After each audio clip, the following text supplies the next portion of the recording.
Anyways, we have one more question that I'd really like to get to. All right.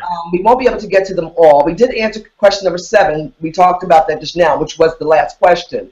But there's one that I really would like us to get to. Dean? Yes? As a matter of fact, I'll read that one.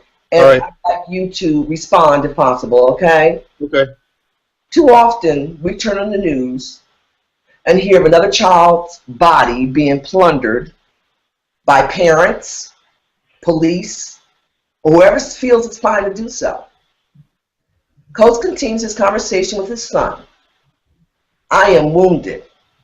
I am marked by old codes, which shielded me in one world and then chained me to the next. He recalls the conversation with his grandmother, noting how tall his son was growing and will one day try to test him.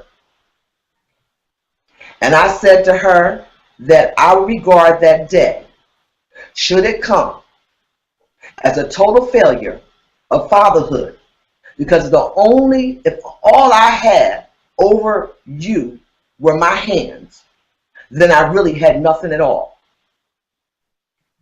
Do you believe that black folks are marked by the old codes when disciplining our children?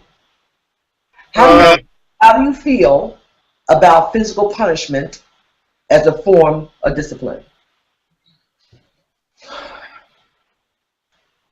That old line, better the belt than the police, is somewhat true. I do believe in spankings, but not to the point where it becomes an abuse. I do believe in spankings, even though the Germans don't over here, so it's really a taboo thing. I believe kids need to be steered gently into the direction that they're supposed to be going to make the proper decisions for future moves. You know, do I believe that we're marked by old code? Yes. Of course we are. When you come from where we come from, how can you not be? Well, my son's generation is not going to be the same generation like mine, or either of yours. He doesn't have to be marked by old code. He's over here. He has the chance to break ranks, break tradition. I still have to teach him how the world works, and he's still a black man, but I don't have to mark him by. I don't have to treat him the same way that I was raised in my environment. You know? So I have to go about raising him in a way that's different than the way that I was raised. I have to kind of make his experiences better than what I got. You know? Yeah. I mean, I prefer not to.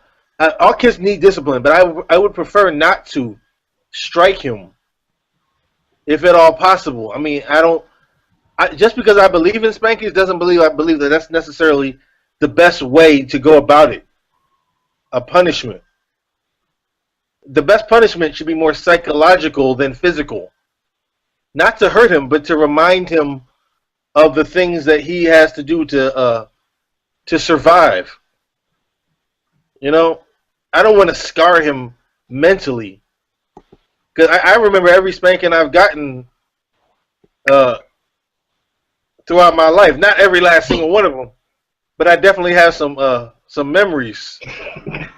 some strong memories that come back every once in a while. It's left quite the mark. That's the intent. That's right.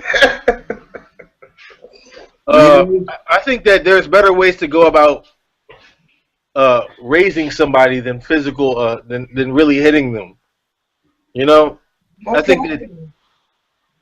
I think that you should let your kids figure out what the path is, and then be there to guide them in their decisions.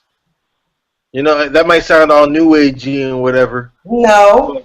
But I believe kids need to be steered. They need to have room to make their mistakes. And they need to see, you need to go through them, you need to go through that with your kids and show them which path that they should have taken in order to help them avoid going down a bad path again or doing things wrong. I don't think that that's the path that everybody believes in teaching people with, but I think it maybe should be. You know? Thank you, Dean. All right.